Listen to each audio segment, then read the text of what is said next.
Hello mga langga, welcome to my mini vlog. Paano ko i-straight ang ganitong buhok ko na mag-isa?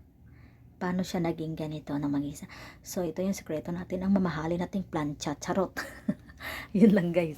Alam nyo, sobrang haba na talaga ng buhok ko. Nakailang putol na ako yan. Sobrang tagal ko na naman dito sa Saudi, no? Ako lang nagpuputol sa sarili kong buhok, 'di ba? Matyaga ako niyan.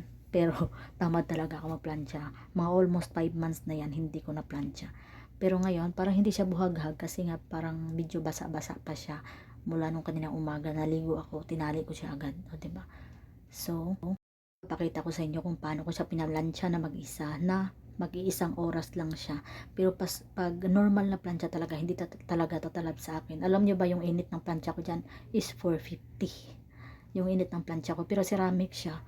So, okay lang siya, di ba? At alam nyo, nakatikim yung buhok ko sa ribbon before is third year high school ako. Pero mula elementary hanggang second year high school, yung mama talaga taga-suklay sa buhok ko every morning tapos pag uwi ko galing sa school. Kasi nga sobrang kulo talaga niya tapos buhaghag siya. So palagi akong gisapot guys dahil sa buhok ko. Palagi akong late dahil sa buhok ko, I swear. Kaya pinakahit para maging maganda yung result ng papaplantsa nyo sa buhok guys, unti-unti lang talaga, yung manipis talaga kukunin nyo para mas maganda yung result niya. Parang ano tawag, nagbabounce pa rin siya kahit plancha lang siya. Alam mo ba yan, 3 days ko pa yan. 3 days yan, laging ganyan. O diba, 3 days na ako naligo, bayot. Pero naghahabbat naman ako guys, grabe naman kayo. Char lang. Pag talagang may tiyaga, may nilaga. May nilaga, hindi may straight na buhok pag matyaga ka magplancha. Pero talagang hindi talaga ako mahilig magayos sa buhok ko. Talagang makaligo lang ako, maka-shampoo, maka-conditioner, ayan, enough na sa akin. Pero pag hindi ako tinamad, hindi ako pagod, yung trip ko lang siya na straight, yan gagawin ko kahit wala akong pasok o nasa bahay lang ako, parang pampalipas ng oras o pawala sa board. O, di ba?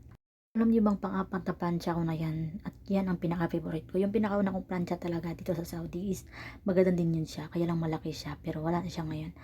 Andun sa isa kong kaibigan binigay ko sa kanya. Tapos andun na siya sa Pilipinas. Pero maganda din siya. Kaya lang hindi talaga tulad dito na hindi ako inaabot ng isang oras lang na pagpa-plancha. Kasi noon dati kasi mahigit magdadalawang oras yata yun. Yun. Nakuha ko siya ang ganitong result ng straight. Pag yun ang ginagamit ko before. Ganyan tayo yung matyaga pag about sa pag hindi tinatamad, yun lang. At alam niyo ba ang problema ko ngayon, mga anak ko din kulot.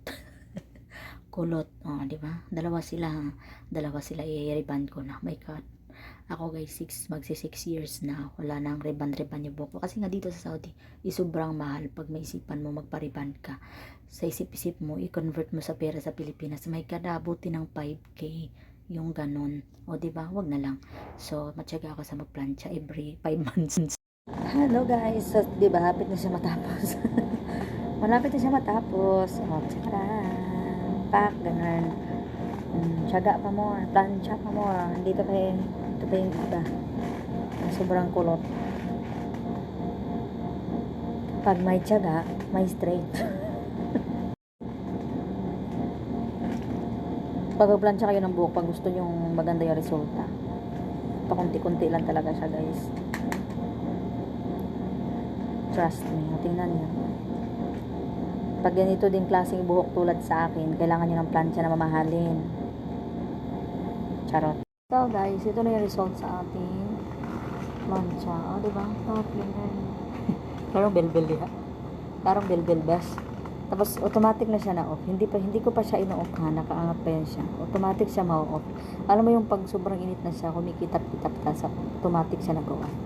So ayan. Charan! Oh, ito, di ba? Pag may tiyaga, may nilaga. Nandito ito mga baldi-baldi sila lang itong lamisa. Sagdi na din. O, di ba guys? So, mag-iisang oras siya. Kasi tapos, o, di ba madali lang ngayon? So, ganyan lang siya. At ganyan. Char. Charot. So, ayan na siya ang result. Oh, di ba haba? Ang haba niya. Char. Straight yan. Straight yan. Ganon.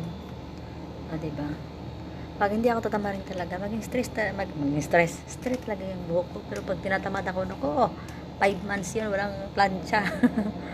Di ba?